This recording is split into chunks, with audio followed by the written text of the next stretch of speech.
Trupti, also because, we all saw you in that video breakdown in tears, and that video went viral. I think Jaleel Parker was talking about you when he said, I saw one of my colleagues crying.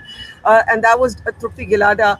Uh, Trupti, when patients in desperation are lashing out at the health system, as a doctor, how do you cope with it? And, frankly, I really felt for these people outside the hospitals who had no one to talk to.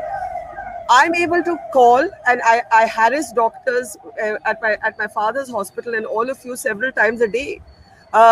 Even with me, the doctors are rushed for time. They barely talk a few seconds at a time, but I'm able to access them.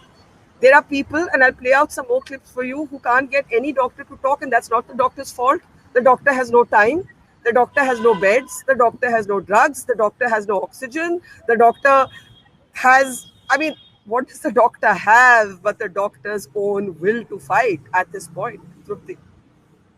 So I think when the patient comes to the hospital, he's coming to the doctor, he's coming to the hospital. We are the face of the healthcare of the country.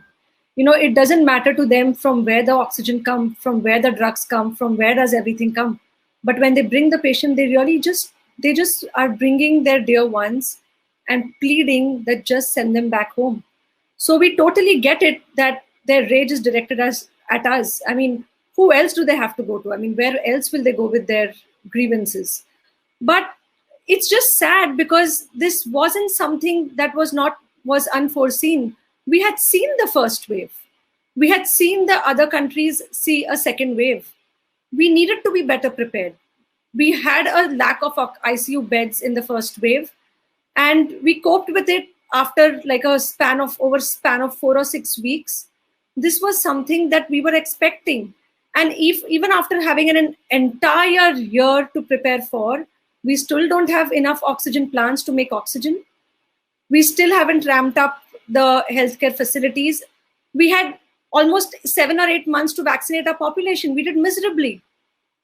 So I think it was like a multi-systemic failure, like how we have a multi-organ failure in a dying person. That's exactly what's happening to the healthcare here.